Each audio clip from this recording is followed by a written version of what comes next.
Hey, Benny. Here we go. We're I live. think I think we're live, Benny. We are live now. So hello to all the Diamond Dans and Dolls, and welcome to the very first episode of the Baseball Bums. I am Benny Scala, a.k.a. The Playa. You may know me from the Dan and Benny in the Ring podcast, as well as adult films such as Come Here, Lickety Split. So I'm joined by my great co-star, who actually does wear sunglasses at night. He's the star of the Monty and the Pharaoh show, which can be seen every Thursday night. Now, in addition to being a huge baseball aficionado, he's a musician extraordinaire. In fact, his latest hit, Mr. Frankenhead, is climbing the charts as we speak and is sure to sell millions and millions of copies. And of course, I'm talking about the one and only Jimmy Pharaoh. Jimmy, what did Flounder and Animal House say when the entire town of Faber was imploding? Oh boy, is this great! I really think this is going to be great. And thank you to the folks in the chat room. We got Jason, we got Beth, the original Playmate, we got Phil, the president. Thank you guys. Thank you guys, Mr. President. What's happening? Yeah, sorry for that. Bollocks there with the intro, but so Jimmy, you know what? I was thinking about it with a name like a Baseball Bums. It's only appropriate that we got off to that start.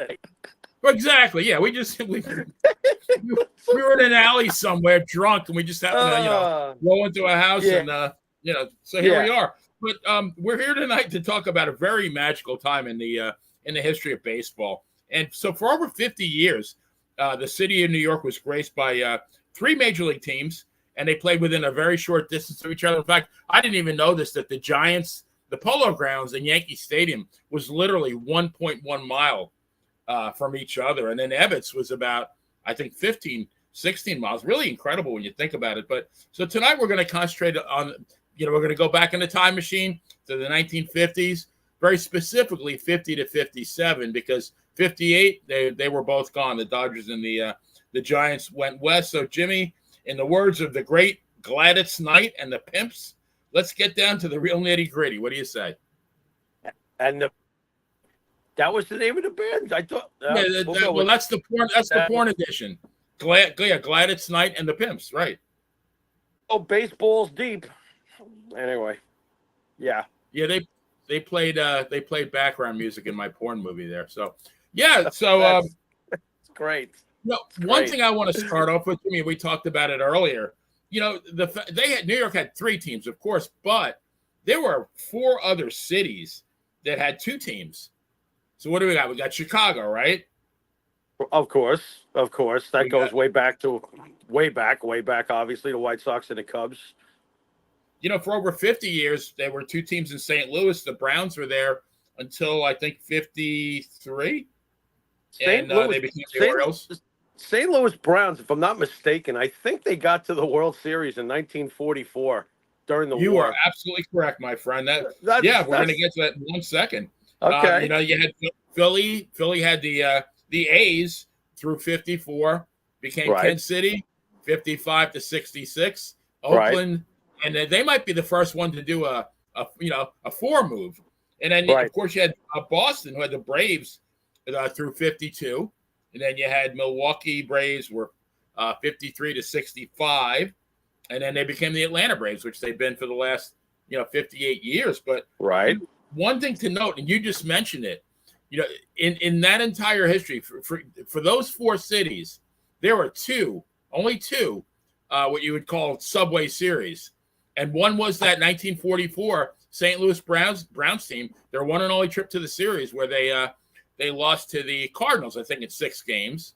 Right. And then the only other instance was the in 1906, the White Sox beat the Cubs. So obviously it's a special thing when two teams in the same city meet in the World Series.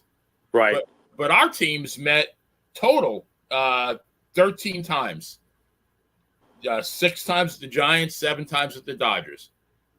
We were right in the middle of everything. I get really jealous sometimes, when I think back on the stories my father told me about being a teenager into being a young man in New York during the late 40s through the 50s, because that had to be it. I can't think of anything better. Well, you know what though, we are biased, so let's get that out of the way. You know, living in New York, Of growing up in course, New York, absolutely.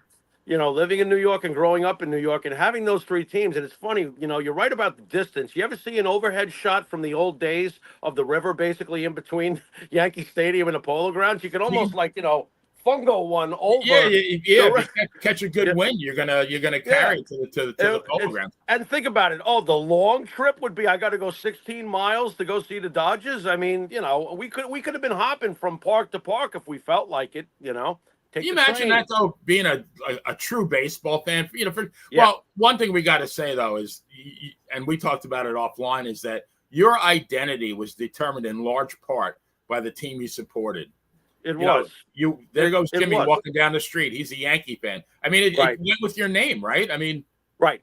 Right. It really was like a religion. My father told me that the people hung out in groups of people, not gangs, but groups of people that, what were you, a Yankee fan, a Dodger fan, a Giant fan? You were one or the other, and you usually hung out with those people, especially during baseball time of season, you know? So it was really an identity. It really was. It's pretty yeah, amazing stuff. no, absolutely. But I got to say, we were kind of spoiled. I mean, if you were a baseball fan in New York in the 50s, Yeah. the Yankees won every year except for one, which was 54. And it was very ironic.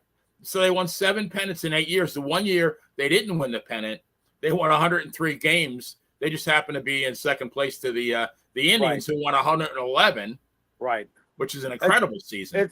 I think Al Rosen had a huge year in '54 for the Indians. I think he was the MVP of the American League, Al Rosen, that year. I could be off. I'm not sure. But Al Rosen later on went to be an executive on those great late '70s teams too. I don't know if Correct. you. Yes. Oh yeah. There you And go. what a pitching staff. You had Feller. Yeah. You had Hmm. who else? You had Mike Garcia, who was very underrated pitcher. He won 20 games several times. Right. I'm Right. trying to think who else they had. Well, Early Wynn, I think I'll tell maybe. you who else they had, and it was very quiet. And, you know, he finally got in the Hall of Fame, and I was like, "What is taking so long?" But very quietly, you know, again, we go back to Jackie. Jackie got all the attention as he should because he was the first. But the first in the American League was Larry Doby, and the Indians Yes, had Larry Doby, and Larry Doby was a great, great, great great ball ball player. player. You never hear about him. He's the equivalent to what the Giants had during those years. They had Monty Irvin, another Right. Hall of Famer, you know, and of course it's all Jackie. I always found it interesting. The New York Giants baseball team has a very interesting history because in the beginning, they were the Yankees. They were the team. They played in Manhattan. They were the ones going to the World Series all the time. They had the great John McGraw. They had Christy Mathewson. They had, you know, on to Mellott, et cetera, et cetera, et cetera, et cetera. They had a lot of great players. And then somehow, over the years, the Brooklyn Dodgers became way more beloved than them in some way. Maybe it was the intimacy of the neighborhood. Brooklyn was a huge city, by the way. Let's not get that lost back in Right. those days. It's funny how Brooklyn gets looked at as the little brother, Oh but no. they were playing in an immense city with an immense fan base. But I always found it funny that Brooklyn seemed to get more love, and even when the move happened, and we'll get to that later, obviously, but it's the Dodgers who wound up getting the bigger market, and over the long term, more success, more money. You know, they got the better city on a business sense. They did. So it's weird how the Giants started off as the Yankees of New York baseball and eventually somehow became the third wheel. It's Yeah, I weird. mean the Yankees' first two series was in actually they played the Giants in 21, 22, and 23. Correct. Yeah, the Correct. Yankees, the Giants won the first two series, and then the Yankees won in 23, Right. and they ran the table after that. They never Well, lost. They never lost another series to the Giants. The New York Giants, and more specifically John McGraw, is the reason why we have the New York Yankees, because the New York Yankees were only lowly tenants at the Polo Grounds, which was the New York Giants' home stadium. Right. Most people don't notice, but I think something happened in 1911 where the New York Giants wound up playing at Hilltop Park for a season, or at least for a little bit, you know. But they never returned that love. They treated the Yankees like, you know, second renting bitches, and McGraw tried to actually have them run completely out of town. It was when Rupert turned around and said, "You know what? I'm investing," and he built the stadium. So we Weren't really they wouldn't have the New York Yankees as we know them today without John McGraw's New York in Giants. 1911? I think weren't they still the Highlanders at that point? Yes, they were. They didn't Okay, start getting called the Yankees until the press, I think, started name dropping them as the Yankees in 1913.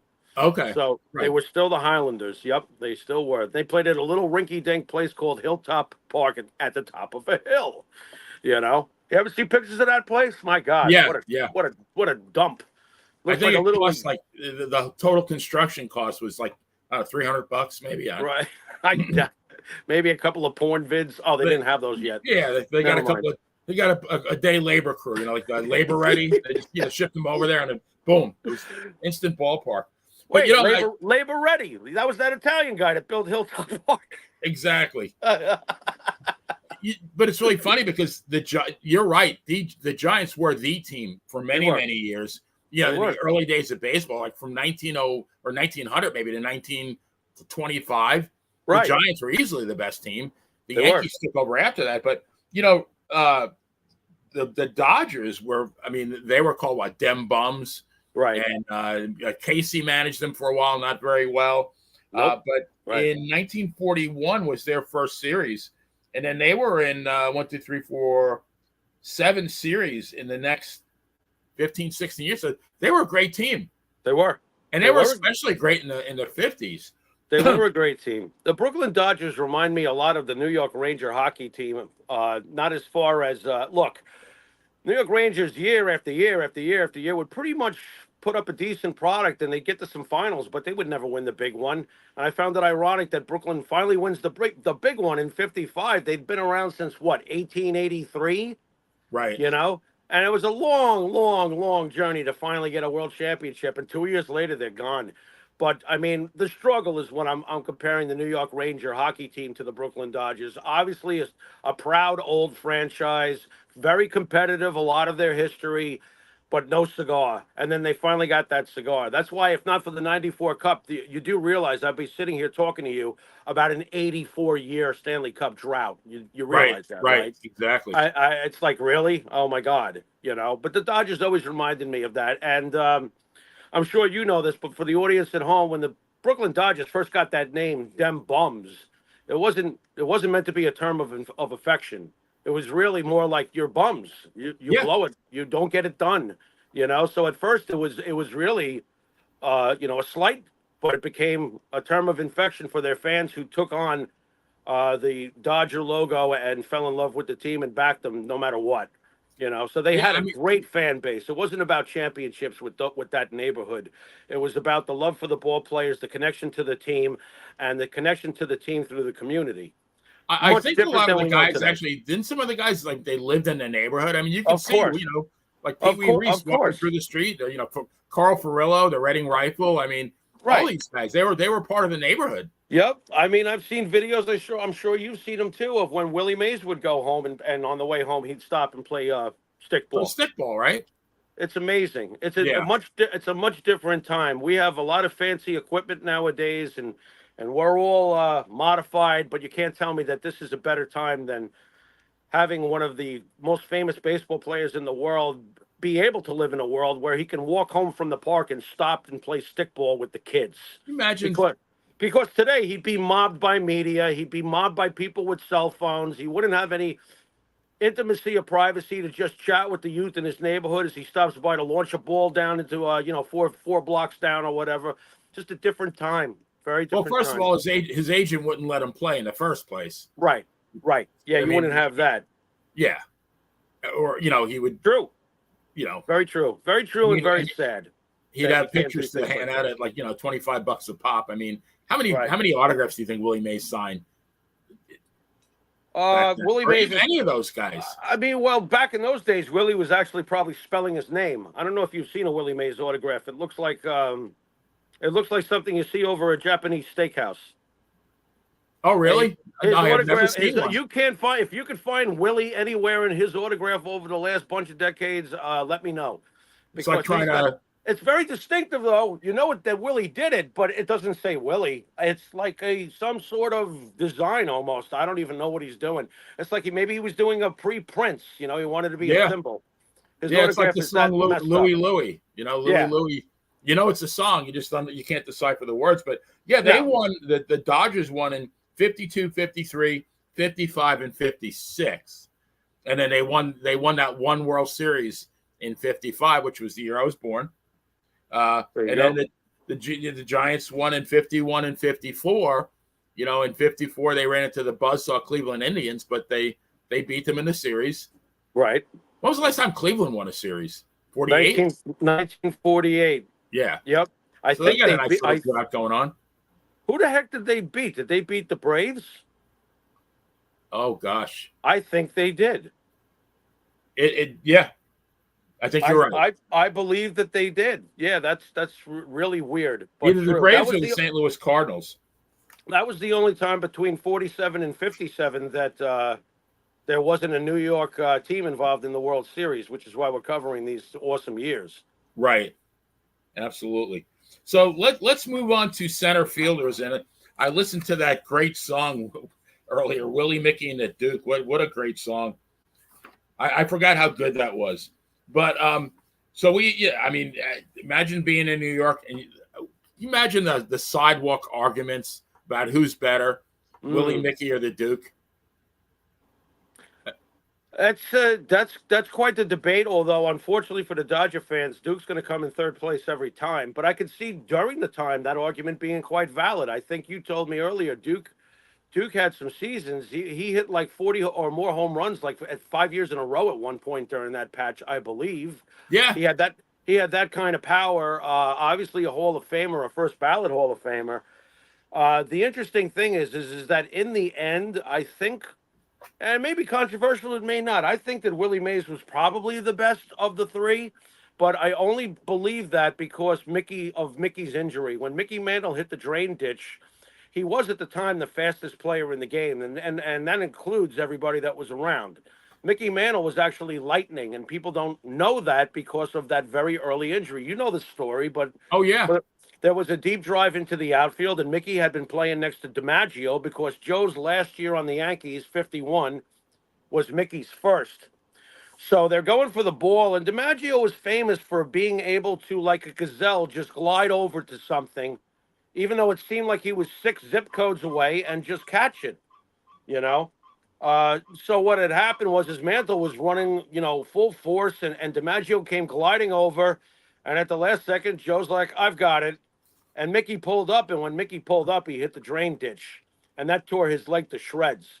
So basically, Mickey lost that speed, and now he still was quick to his credit over his career. He wasn't a problem on the base pass, but when it had happened, he was the fastest guy in the game. So if Mickey had never had that injury with all that speed and stuff to combine with the fact that he was a switch hitter and all that power, then I'd say Mickey had it over Willie, but that's not how it played out. Right. And I feel that Willie was the best of the three. If you got to include defense, we know about the great catch. We'll probably get to that. The power, running, everything. I think Mays was the guy. So I would say Mays, Mantle, and then Duke. And you don't really lose with any of them, No. And they all have rings. Well, two of them have a ring, and the other guy's got 7. Me being number 7, right? Yes. Yeah, but can you imagine, though, if that did not happen, if he did not get hurt? I mean, what would his batting average have been? I'm thinking he could have hit 400 in the 50s just by the fact that he could have drag bunted anytime he wanted and beat it to first. And I almost think that Triple Crown season he had, he could have been the first 50-50 guy. He could have had 50 homers, 50 stolen bases. He could have, and Casey liked that kind of game too. Casey was way ahead of his time, as you probably know. Casey Stengel did things that got incorporated on a regular basis later on in the history of baseball. But Casey was that kind of guy who would say to Mickey, "Go ahead, do a bunt." If Mickey had the speed for it. Billy Martin showed it years later that he took a page out of Casey's book when he told Reggie to bunt. That didn't go over so well. You Right. remember that? He's telling Reggie Jackson a bunt. Oh my God. Reggie was like, "What? You want me to what?" To Reggie's credit, he did bunt though, but he did it another time when Billy didn't call for it. I don't know if you remember that either. That was Reggie's return fire. I'll show you a bunt. Here's a bunt. That was his receipt. I mean, how often do we see bunts nowadays, though? They're non-existent. Yeah, I didn't realize at the time when Ricky Henderson was doing his thing that we would never see another ball player like him again No, not even because close. we haven't. We haven't. Once upon a time, for those younger folks out there, there was a guy named Ricky Henderson that could take over an entire baseball game just by getting on base. Right. He could just tear around the bases and cause absolute chaos. You know, it was Absolutely. he was the last of it, and the only one really of it I ever saw that played quite like him. Yeah. No, you were mentioning about Duke. Yeah, Duke had the misfortune of being the third guy after Willie and Mickey. But, I mean, he was 6 times in the top 10 in the MVP voting. His 1955 line was 42, 136, 309. And then the Right. next year, he led the National League of Home Runs with 43 homers. He actually hit 10 World Series home runs from 52 to 56. I think he was the leader before Mantle surpassed him. Right. Right. He was the ultimate clutch hitter. He obviously was. He was great. Unfortunately, history wasn't on his side when it came to his teams. And he had great teams too. I mean, look, it's the Yankees that were the greatest team. That's why, you know, you marvel at these other teams. The Brooklyn Dodgers, if this had been any other time period with that team, they would should have had 3 or 4 rings themselves. Right. They just happened to run into the buzzsaw that was known as the New York Yankees because the Yeah. Yankees were the greatest thing ever, especially during the 50s. That's their greatest decade of all. During the 50s, I think they won 6 championships, you know? So, I mean, that's Yeah, their you most are correct. successful. Yes, you are That correct. is their most successful decade, you know? The 30s, I think they got 5 between Right. 32 and then, of course, the infamous DiMaggio rookie season, Garrick, Bill Dickey, and the great manager Joe McCarthy that nobody talks about. Joe McCarthy is one of the greatest managers that ever lived. And they ran off 36, 37, 38, 39. But It's really funny because I looked up Joe McCarthy on Wikipedia just about 2 hours ago because I thought to myself, why did he leave the Yankees? right. And he left the Yankees. I forget what year it was, 46, 47. Uh-huh. He resurfaced with the Red Sox, I think, a year later for three more seasons. But apparently, he Right. had a drinking problem, Right. and that's what did him in. But I'm thinking, like, man, if he had like kept away from the bottle, he could have managed the Yankees like throughout the 50s. He could have kept going. His departure leads to a very interesting little footnote by the name of a man called Bucky Harris. Bucky Harris, right? Yes, sir. Who took over the Yankees in '47 and they won the World Series, and in '48 they didn't make it to the obviously the playoffs. That was the Indians' year, and then Bucky Harris was dismissed for a career loser from Brooklyn named Casey Stengel, and we know what happened from '49 to '60, right, Benny? Why don't you read off what Casey Stengel pulled off from 1949 to '60? Yeah, what 10? I get 10 pennants and 7 World Series. Ridiculous. And the funny thing is, because I have this as a footnote, like I was going to talk about later on, but might as well Right. bring it up now Okay. that Casey before he came to the Yankees, he was 161 games below 500. He managed Hmm. the Boston Braves. I think they're actually called the Bees when he managed them, Okay. and the Brooklyn Dodgers, and then the 3.5 seasons after he managed the Yankees. So that from 62 through 65 with the Mets, he was another 229 games below 500, but he was lights out with the Yankees. He was. Although, it's really funny. Joe McCarthy has a way better winning percentage than, Yes. I read something about when I read about McCarthy, they said he was rated the 3rd greatest manager of all time behind Casey and John McGraw. I think Right. Joe McCarthy should be number one. He's got the highest winning percentage of all of them. And I think he was a manager for 26 seasons, I think. Hmm. Never had a losing record, not one. Right. Well, the only thing I can go by is eyewitness testimony. I used to talk to my dad about McCarthy and Stengel all the time. My father said McCarthy was the better manager. He loved Joe McCarthy. Maybe it was his time period. My father, you know, grew up. His hero was DiMaggio. My father was about 20 years old once Mantle had been established, so he grew up with Joe in his formative years.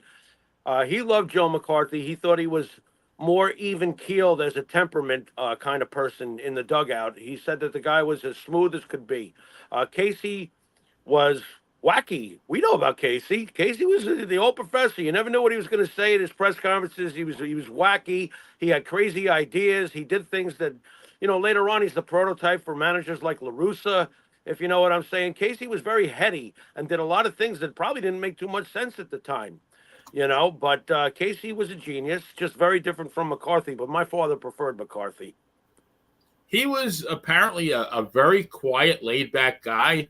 Yeah. He supposedly never argued with an umpire unless it was a matter of a rule interpretation. So if there was a Right. close call at first base, he Right. would not go out and argue. But if there was something where it had something to do with the rule, and he never went out to take the pitcher out. Which, I mean, back then, how many times did you do that anyway? Because those Right. guys, for the most part, finish what they started. Right. Right. Casey was much different with that, as you know. Casey was way ahead of his time. He liked to play games with the pitchers. He liked shifts. He liked, a lot of hit and run and all that other stuff. He did a lot of baseball stuff. Casey was a professor, not by accident. That name fit Casey, but he was a bit mad. He was kind of goofy and kooky, you know. He didn't he invent a platoon? Yeah. Okay. That was Yeah. unheard of, right? Yeah. No, he did a lot of crazy stuff. My father kind of resented Casey, which is funny. My dad remembers things as he remembers living through them. History sometimes smooths a lot of shit over. But my father was pretty pissed off when DiMaggio was being bumped out. In my father's eyes, DiMaggio was being bumped out for Mantle, and he blamed Casey. And you found out years later that that was kind of the case. Joe was a veteran and on in his years, even though Joe was still pretty damn great. But Mickey was Casey's boy, and he made it pretty clear without being too cool about it to DiMaggio, hey, he's the future. You're not. Sounds a little Vince McMahon like, tell you the truth, but hey, Casey was historically accurate. He knew there was time to switch over to Mantle. Well, Joe wasn't too pleased with the way it all came about. right. But I mean, in all fairness, I think his last year in 51, Joe D was what? I think 37. Right. And he hit like right around 250. Right. Definitely not the same ball player. I mean, No, it was coming to an end. But you see that happen. I mean, it still happens. I mean, shit, I'm not a Met fan at all, but I remember being pretty aggravated for Piazza when they moved him to first base. I was aggravated for Mike. I was like, God, the things this guy did for this franchise over the years, and I felt like he was just getting bumped out. Which, of course, it was time to bump him out, but they should have just traded him. If he wanted to play his last few years as a catcher, trade him someplace where they wanted to let him catch. And if you Right. can't catch no more, nobody will pick you up. You know? Yeah, no, for sure. So now we move on to catchers. And of course, I mean, geez, you got Yogi and Campy. What two icons. I mean, Right. Yogi, to me, like Yogi and Johnny Bench are the two best catchers of all time. Who's even close? And I would pick Yogi. Maybe Bench is a better athlete, but Yogi was. I would probably take Yogi too, just because of so many different intangibles. I mean, first of all, look, Johnny Bench defensively was I don't think he has a peer. All No. right, so you have that to start with, but as far as the offense and the overall postseason experience and everything else, I mean, Yogi's resume, he had just as much power. Yogi Berra, for the most part, he did. He wasn't he in the what was the career home runs with these two guys? Yogi, I think, was 358 and Bench was like 370 something. Right. So you're talking about what, 12 more home runs over the course of a career? Bench hit 45 in one season. Yogi never. Right. So Yogi was consistent every year. He'd hit out 25, 27. Right. And also batting average. I think Yogi was what, 285 career hitter? 285. Yeah, Bench was in the 270s. Did he even get in the 270s? I thought he was even lower than that. Maybe not. Maybe I'm being generous there, but I want to say 268, but I could be off. But in a 7-year run from 50 to 56, Yogi was no lower than fourth in MVP voting. That's amazingly consistent to have. The only other player I think that has ever done that is Mike Trout. To have that many consecutive top, 4 finishes. That's very interesting. I always wonder about Mike Trout when I look at his numbers. I'm trying to figure out why he's so highly revered, and the numbers don't really stack up to some of the past generations of power hitters and stuff like that. So I do scratch my head, but obviously he's playing in a different time period.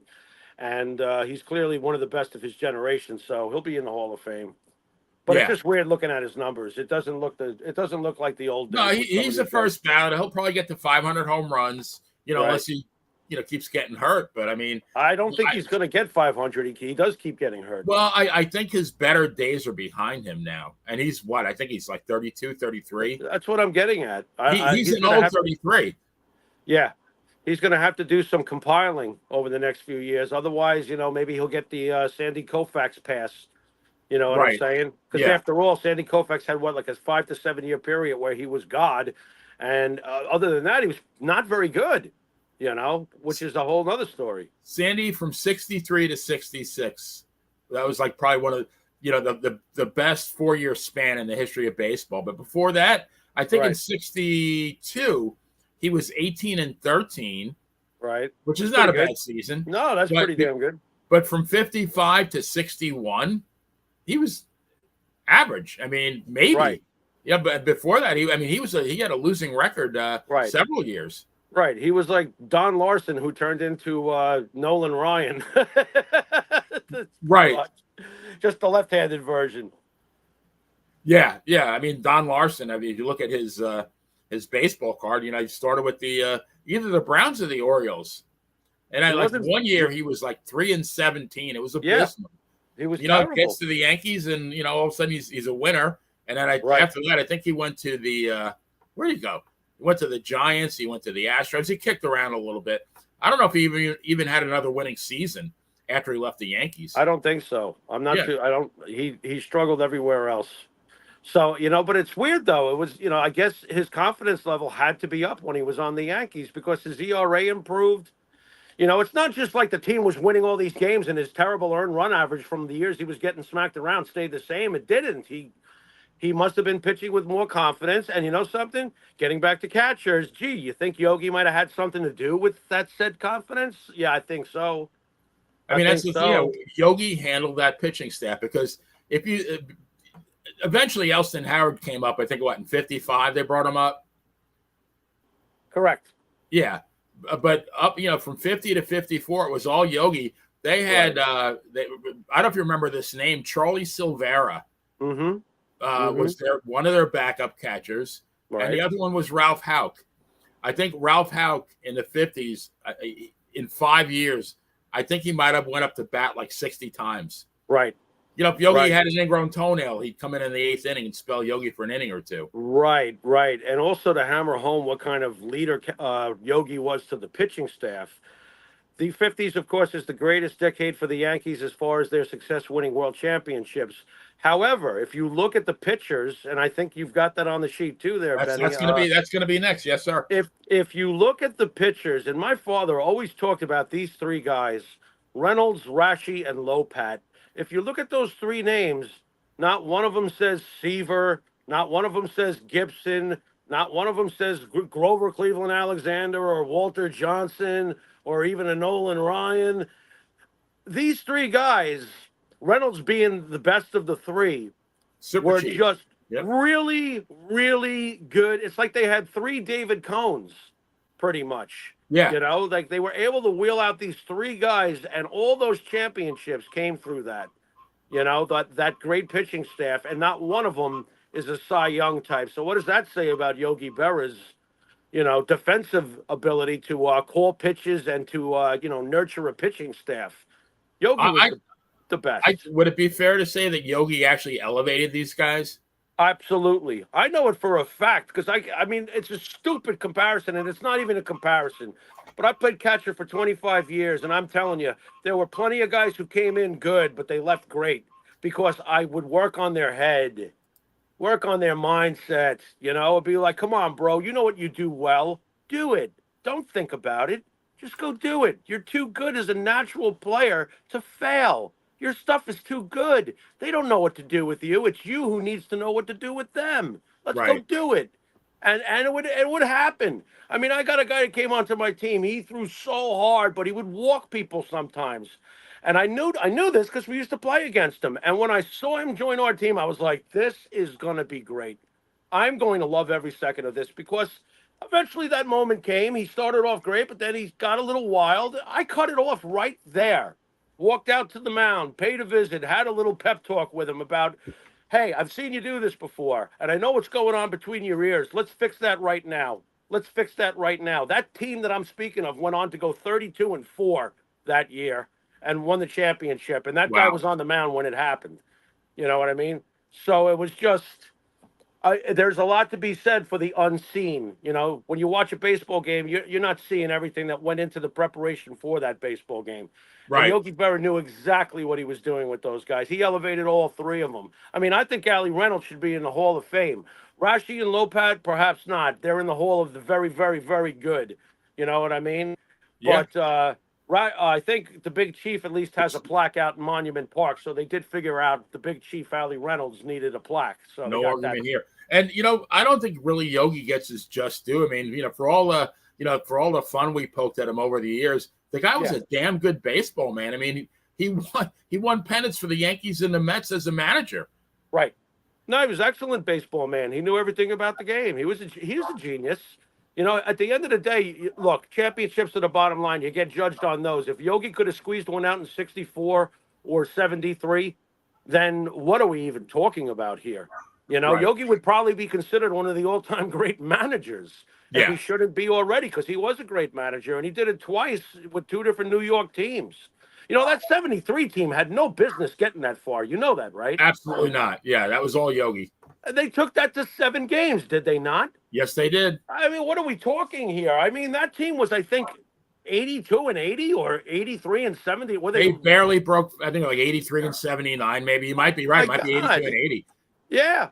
I mean, if it wasn't for a kid named Reggie Jackson that killed him in the World Series, thanks, Reggie, you know, we could be singing a different tune today when it comes to Yogi Berra. Reggie had a habit of doing that. You know, and the other guy, Roy Campanella, I don't think gets his just due. I mean, he won 3 MVPs, 51, 53, 55, 142 ribbies in 1953. That guy was a stud. The monster. He was a monster. You know, there's all the talk of what Josh Gibson would have been. Roy Campanella was a monster, an absolute monster. I mean, the car accident obviously ruined his health and his life, which was really, really tragic. But Campanella was an absolute stud. Honestly, if I have to choose between Roy Campanella and Mike Piazza, I'm taking Roy Campanella. Yeah, Campy was the man. You know, and I didn't realize, again, to refresh my memory, because I forgot. I looked on Wikipedia as far as the circumstances regarding his accident. What I didn't realize, and this is, kind of paints a little bit of a picture of how different baseball was back then. Campy ran a liquor store in Harlem. Yeah. And I mean, during the season, he'd even I guess if they had a day game, he'd go there whenever he could, because that was, that he needed to supplement his livelihood. They didn't make that kind of money. Right. That's another great reason why, people wanted to be on the Yankees. You might make, $7,000 a year, but man, you got that $5,000 World Series check. It was almost like getting another salary. It was a big, big financial deal. Talk about incentive. That's incentive. You can almost have your pay for the year doubled if we get there. Could you imagine how intense that would be if somebody blew a game? You're 2 games out with 3 games to go. You'd be like, you motherfucker. You didn't just cost us the goddamn game. You might have cost us double the salary, you ass. Right. You cost me now having to work all winter to supplement what I didn't make all year. And I could have had it right in my hands right now, but. Right. And you know what? Times didn't change for decades, by the way. I mean, I still remember when we had Tito Santana on with Monty and the Pharaoh. Tito was telling us that he was working regular jobs in between those matches, So times didn't change for athletes, to the point where they wouldn't have to get a second job for a long time after that. Yeah, weird. Campy, I think he lived in Glen Cove, and he was driving home from Harlem one night. It was January '58, and I thought he had crashed on the Southern State Parkway, but it was actually a road out close to his house, like a mile from his house. Right. So he never got to play a game with the Dodgers, the Los Angeles Dodgers. Right. Very sad. Very sad. Yeah. It's funny too. My father would take me to those old timers games at Yankee Stadium, and I still remember Campanella coming out in the wheelchair. Getting a huge standing ovation. Oh yeah. Too. I would say to my father, I was just like, I was confused. I'm only 8 or 9 years old, and there's this standing ovation. I'm like, Dad, he's not a Yankee. Can you explain? You know what I mean? And he's like, I'll tell you on the way home. So I got the whole story about, Campanella and the Dodgers and what it was like to be in the neighborhood during those days. My father was from the Bronx, so it was a natural fit that he was a Right. Yankee fan. But eventually he met, my mom, his future wife. She's from Brooklyn. These teams were integrated into the families. They absolutely were.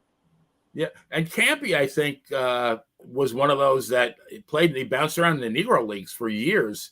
By the Right? time he got called up, I mean, he was already, I think, in his like late 20s. So he didn't. We didn't really get to see a lot of his peak. I Right. mean, we missed a lot of it. You can only imagine, how many more MVPs he might have won if we saw him for the What was his? duration. Do you? I hate to pull this on you. Do you know what his career numbers were for home runs? Because I'm curious now that I'm No, realizing he missed a lot of time. He probably would have been over 400 home run. He probably would have been considered the greatest home run hitting catcher before bench and maybe even after he was. bench. Yeah, I mean, you You don't know, drive in 142 runs by accident. Jeez, that's that's a, insane. that That that is is. insane. Oh, this just in: Giancarlo Stanton has stubbed his toe. He's going to be out for a couple of weeks. Yeah. Is he on the IL? Yeah, he's on a 10-day IL. He feels a twinge. Yeah, my friend Paul, he said last night, he texted me, he said Stanton Stanton pulled a muscle running something out to first base. And Yep. I instinctively wrote IL, here we come. Right. Well, Like, that's where he is, and I know it's not a popular statement. This is why I get twice as frustrated when Stanton is hurt. Uh, and you can look this stuff up. You'll see what I'm talking about. Stanton is probably the most despised Yankee because of his contract and the fact that he's always hurt. And I agree with those things. It pisses me off to no end that he's constantly hurt. Okay, but here's what bothers me about when he gets hurt. Stanton is weird. When there's a big moment, Stanton is excellent. He was excellent in the playoffs, even though the Yankees have spit the bit every time. But when he plays in the playoffs, he's pretty damn good. And recently we've been on a slide, but he stepped up. And I was just like, "Oh, what is it with this guy?" Because we need to have him healthy, and every year we bank on him to be. And I don't know why we do. We should have stopped banking on him to be healthy 3 or 4 seasons ago. But it's a right, shame because when he's in there, he can handle pressure. He can. I've seen him do it in the playoffs. I'm like, damn it, the guy's got it. Can you just stay healthy? But he right. can't. I mean, and he It's has been producing this year. I'm very frustrated with him, and I always will be. This is par for his course, unfortunately. You know. Right. Yeah, it's very sad. Very sad. And can you imagine back in the day, like, going back to the 50s, and Yogi said, you know what? My leg hurts. I'm gonna take 15 days off. Right. I mean, it's like the fuck you will, man. We're in the chase Right. for a pennant, man. You gotta play, like, rub some Right. dirt in it. Like, Well, you know what? what? A lot of these baseball players today, it's like we all like to applaud ourselves as a race because we've got improved medicines and we've got improved exercises and we've got improved conditioning. A lot of these ball players, Stanton included, are more like bodybuilders. I don't want a bodybuilder. I want a baseball player that has a baseball build and it comes in all different shapes and forms, but it's natural. A lot of these guys just overdo it. I mean, Stanton should probably hit the weight room less as far as his lower Right, body. right. As If far as his anything, lower body, it's like, yeah, bro, you're constantly pulling everything that's in your legs and down. I'm like, ease up. Take flexibility shit. Don't do weights as much on that. You keep your upper body power. What, you can't readjust your swing? You'll still have power. I don't get it. They're too bodybuilder type nowadays. It's not a baseball build to me. yeah. And I mean, he'll collect his what? I think what was his contract? 13 and 325. Something absurd like that. Yeah. Yeah. Imagine making 25 million bucks to nurse an injury. No. Crazy. No. It would never happen back in those days. You tape it up and you get the fuck back out there. Otherwise, you might lose your job. You There know. there was a really funny, I don't know if you ever read Ball 4 with Jim Bouton, but there was a No, but a really lot of people, he pissed a lot of people off with that book. I remember that. Go oh ahead. yeah, of course he did. It was like Yeah. it was breaking kayfabe, right? Right. Um, but he had this, they would have this stage conversation, him and one of the other Yankees, and it was supposed to be Mickey and Johnny Keane, who was then the manager in '65. Hey Mick, how you doing? Well, Johnny, I broke my leg in three places. Johnny would, well, Mick, can you tape it up? We really need you today. Like, but I mean, that was kind of the mentality in those days. That's what you did. Yep. You had to. You had to. It was just a different mindset. I think it's a better mindset, you know. Well, I But mean, you go back. I mean, kind of off topic, but like Robin Roberts, Warren Spahn, all these guys, Gaylord Perry, they threw 40 starts, 300 innings. Ferguson Jenkins, Blyleven, year after year after year after year. Like there was no Tommy John surgery. They no, just pitched. no. And it's kind of funny. I hope I have the kid's name right. In the early 80s, and it's just as free agency's in its first decade, I found this a very interesting parallel on the subject of managers using starting pitchers too much. Billy Martin had reinvented the Oakland A's after the George dismissed him for the 800th time. And the A's were doing really well, but there was this young black pitcher named Mike Norris, I believe was Oh his yeah, name. Mike Norris, yeah. He was fantastic. But Billy sent him out there all the time. He like threw too many innings and you ruined his shoulder and now he can't pitch and all this other shit. I found it interesting that all started to happen around free agency's infancy days where a pitcher said, oh, my arm, I can't go, blah, blah, blah, blah, blah, and sat at home and took the contract. I mean, yeah. Is it a coincidence? I don't know. You know, the moment agents became more important than the players themselves as far as the relationship between player and team, I think everything changed. You know, now it's you feel a twinge. We don't want to risk your next contract. You better rest up. Totally different. You know, Everything, money kills everything. One yeah. way or the other. It just does. Imagine a guy like Whitey Ford, because Whitey passed away a couple of years ago. So he was around when when everything changed. He's got to be thinking to himself, I'm sure, like how much money could he have gotten? Nah, you can't even go there. A guy like Mickey Mantle would be worth 6 times, 10 times what Ohtani's worth. Yeah, at the minimum, Ohtani money and then some. Yeah, and then some. Yeah, right. You wouldn't have. There's no such things as players like that anymore. You know what we look at is great now. Like when I hear some of the kids that could try to debate with me, compare somebody from today to some of the old days, it's laughable. I'm like, get the hell out of here. I mean, just a different game. It's a different game. We're going to have to reevaluate Clayton Kershaw's career and Jacob deGrom's years from now when we realize, okay, they weren't 300-game winners. They didn't get 3,000 strikeouts. But what they were during their time period were the two best pitchers basically on the planet. They were, yeah. For a while. Not for like 2 years, for a while. Yeah, so Kershaw had a hell of a run. He's kind of winding down now, and DeGrom would be. The guy just needs to stay healthy. I mean, you look at Scherzer, guys like that. We're not going to be able to judge any longer on the 300 win thing. We can't do that. It's Andy Pettitte is a Hall of Famer. Put him up against anybody during his time period. He's got 240 plus career wins with 5 rings. That's Hall of Fame. They're not doing that. No way will you get 300 wins starting 32 games a year. It's impossible. No, and they don't even go deep into a game. We have to now. We were forced to become accustomed to. It's the 6th inning, time to go.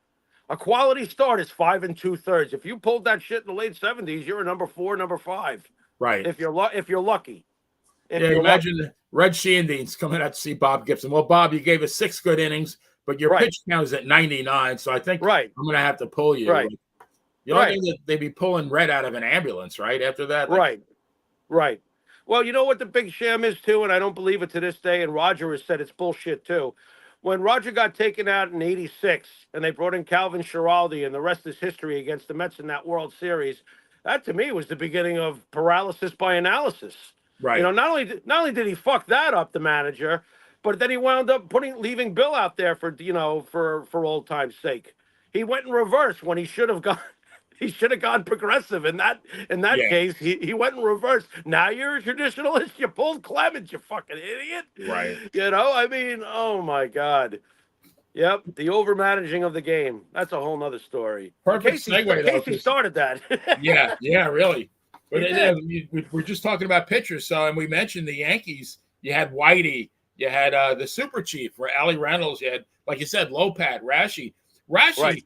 You know, if you're not an intense baseball fan, you probably don't know who the hell the guy is. But Right. during his time with the Yankees, he was 120 and 50. I That's know. ridiculous. That's basically the 98 Yankees. They were 125 and 50. So you Right, do the right. math. There you go. Yeah, you had Johnny Sane after his Brave stint, Spawn and Sane and Pray Right. for Rain. You had Bullet Right. Bob Turley. And then we talked about offline Ryan Duran, but you were Right. right to me. Ryan Duran did not pitch for the Yankees because we're covering 50 to 57. Right. He pitched for the Kansas City A's in 57, but the Yankees in 58. But Right. Interesting, though, he was one of the first guys because back then you didn't have a lot of like pitchers that were known for strikeouts. Mm-hmm. Even Whitey would average what six every 9 innings. I think Feller probably was close to 9, but Duran was like 12 or 13, which is that Craig Kimbrell has been doing that for years, right? For a whole bunch of different teams, but nobody did that until Ryan Duran did that. He really he was. Ryan Duran is probably the original Wild thing. Yes, because when you think about it, first of all, here comes this guy wearing glasses. He can't see. I thought it was hilarious that he couldn't see. And he threw 1,000 miles per hour, and your life was in jeopardy when you got into the batter's and you box. had to wonder, well, does he have a hangover or not? Because he was He had a little bit of a drinking problem. Right, Just a little bit. My father had told me about the earliest he can remember a closer type was in the late 40s with a guy who he said was great named Joe Page. Yes. He said would come in and do kind of what Goose did years and years later, but he was just the prototype in those days. But that's the first closer I remember my father talking to me about. He considered him like a closer, They didn't have closers. He was probably one of the first actual closers. Right. Well, I think I told you that weird stat the last time we talked baseball about Wilcie Moore on the 27 Yankees was a guy who would come out of the bullpen, and he went 19-3. But so he was a combination of Dick Tidrow and Sparky Lyle, if you understand what I'm saying. Yeah. He would do the long relief and the short relief, and he did it all. So he was like a bullpen guy, even going back as far as 27. That team had a bullpen guy who went 19-3. That's incredible. Yeah. The only other I'm thinking of what was that guy's name for the Pirates? Crap. Oh, Elroy Face. Okay. Yeah. Then he went 18-1 in relief one year. I can't remember which year it was. That's ridiculous. Holy mop up. Yeah. Wow. What a mop up guy. He comes well, in. I mean, back then though, you got to be in a lot of games where the outcome wasn't decided. I mean, they didn't have a ninth inning. You didn't come in the ninth inning with the team ahead by a run or 2 runs. No, you came in when they needed you. Right. Well, even in the late 70s, there was plenty of games. Goose Gossage would come in and chuck 3 or 4 innings. Usually 3 maximum, but Goose would come in and do the long time. I remember Sparky Lyle being summoned into a playoff game in like the 3rd or 4th inning of a playoff game, and I think it was against Kansas City to try to get to the World Series, and Sparky went the whole way. But he basically pitched like the final 4 2/3 of 5 1/3, whatever. He pitched 2/3 of the game for the most part to get them through to win that game. Yeah, I mean they would pitch a lot of innings. I mean, remember what's his name, Mike Marshall, the pitcher on the Dodgers. 118 games he threw. Right, and how many innings did he pitch? Probably as much as a starter.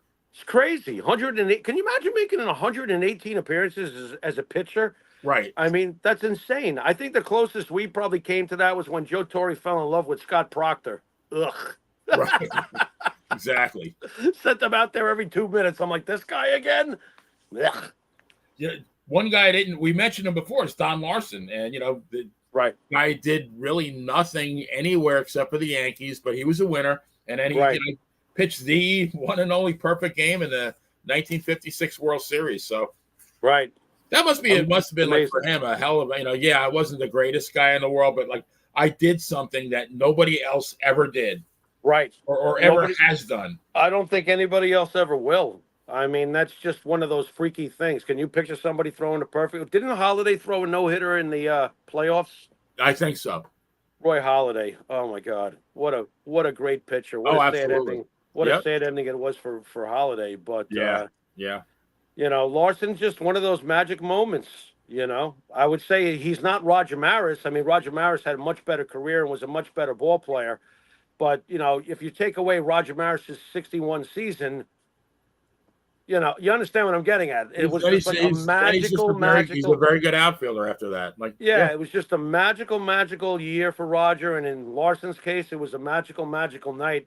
And of course, the story when all those years later they weren't they in attendance for Cohn's perfect game, Yogi Yes, and they Don. were. Yes. Yeah, and that was the first time Yogi had been invited back to the stadium after many years of having a That's right. huge. That's when he reconciled with George, right? Yeah, to have a huge fallout with George Steinbrenner. He comes back, and the first night that he's at the ballpark, there's a perfect game, and he's standing next to his friend from all those years ago, Don Larson. You really can't make that shit up, huh? Yogi was blessed. I mean, that's Yeah. all. I mean, he was one in a billion. But yeah, Don Larson, he went on to have a son who starred in the movie Happy Gilmore. He had that nail in his head. Remember that? Okay. That's two thus far, shooter. You I can didn't. count. Good for you. And you can count on me waiting you in the parking lot. Oh my God. And Mr. Larson. Oh my God. I But, had no idea. Now I know. The Giants and Dodgers were no slouch. The Giants had Sal DeBarber, won 23 Right. games on the 51 Yankees, Giants rather. But Sal DeBarber pitched for all three teams in that time period, the Yankees, Dodgers, and the Giants. You had Larry Jansen, very little known pitcher, won 23 games again for the 51 Giants. You had Jim Hearn, John Antonelli, not household names, but really kind of like like Lopat and Rashi, not quite as good, but good solid pitchers. And then the Dodgers had Koufax. You had that Don Newcomb is another name. That guy's great. Guy was a stud. 1956 goes 27-7, wins both the Cy Young and the MVP, which was really unheard of. Right. For a pitcher to do that, right? Right. Well, you told me he was a pretty damn good hitter too. What was his average? 268. Hit 1 year he hit 7 home runs. Imagine that. Like, Joey Gallo won't even hit 7 home. Well, maybe he will. Joey Gallo's lucky to be playing at all at this point. You know that Whitey Ford has more sacrifice flies career than Joey Gallo. I believe it. Yeah, I believe it. Boy, sometimes I feel bad for Gallo though. Think about it. The poor guy. He grew up being a huge Yankee fan. He finally gets to the team of his dreams, and he absolutely sucks. Yeah, that had to be rough. But I mean, the guy's still drawing a paycheck. I don't think he's hit over 200 since 2019. Right, and if you're not going to hit over 200, you better at least be Rob Deere, right, Benny? Yeah. Well, he's not. I mean, he's not a bad outfielder, or he wasn't. But right. But he's not getting paid. He's not getting paid to be an outfielder. He's getting paid to hit home runs, and he's not doing that. So what good is he?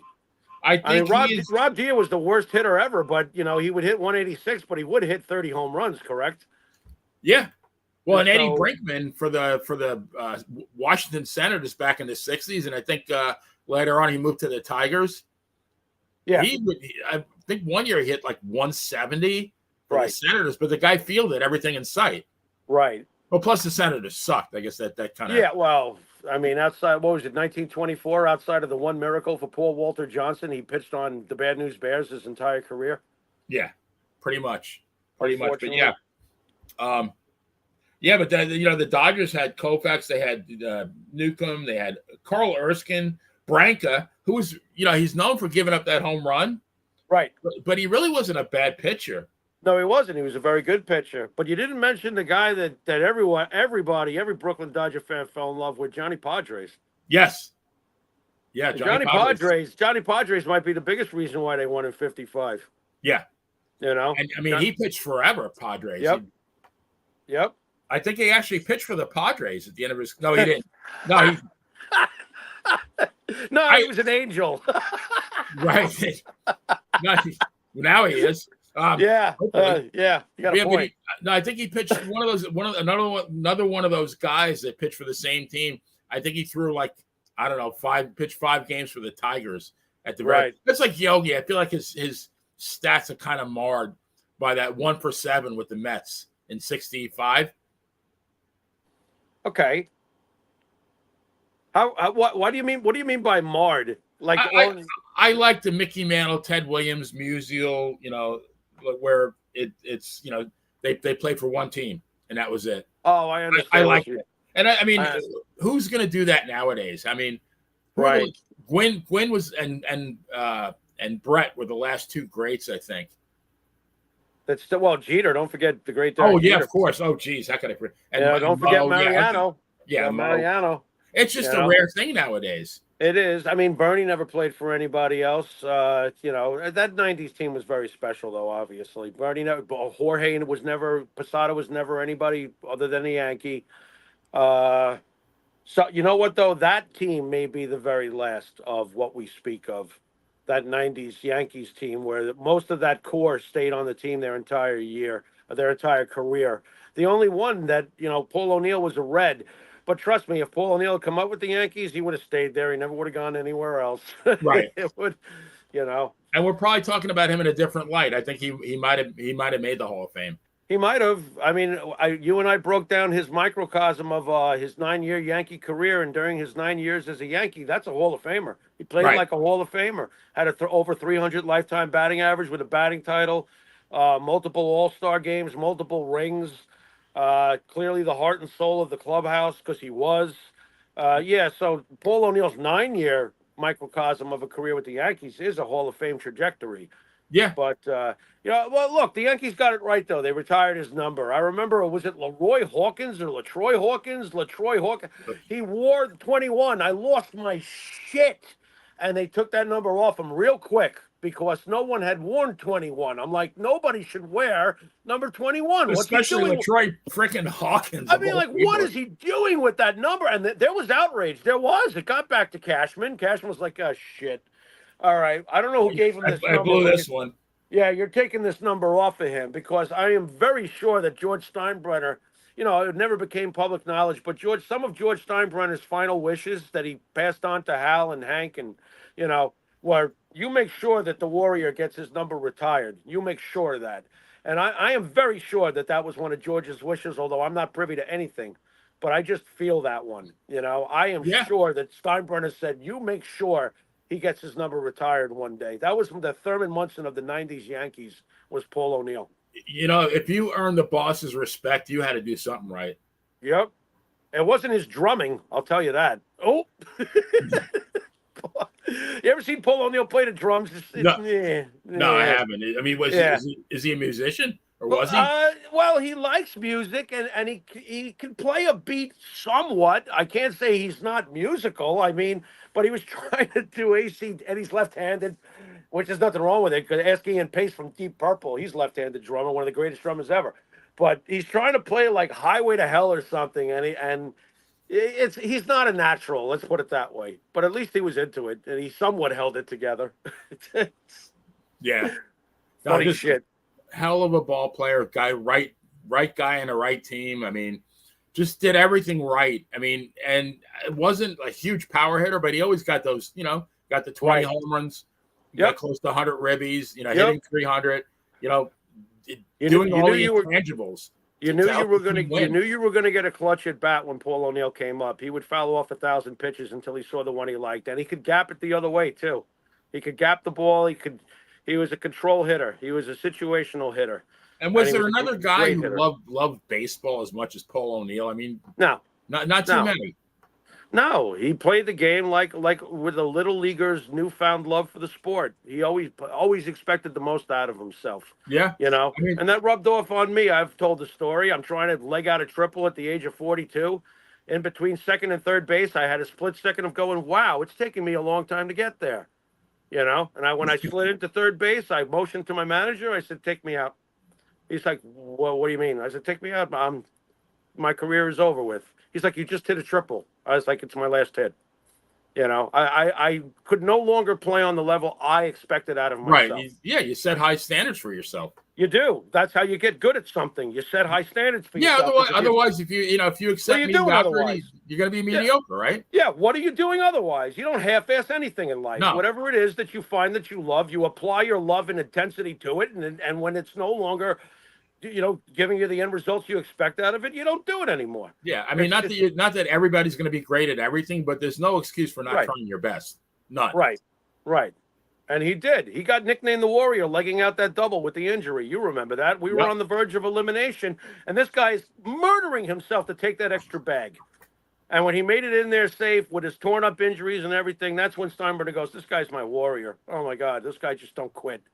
You know, every team should have a guy like Paul O'Neill. Every There, team. there was a line in the movie Field of Dreams when Shoeless Joe Jackson told Kevin Costner, Ray Kinsella, I would have played for nothing. I don't know if O'Neill would have played for nothing, but like Right, I don't think that was that important to him. I right, think it was just being great at the game of baseball. right, He loved it so much.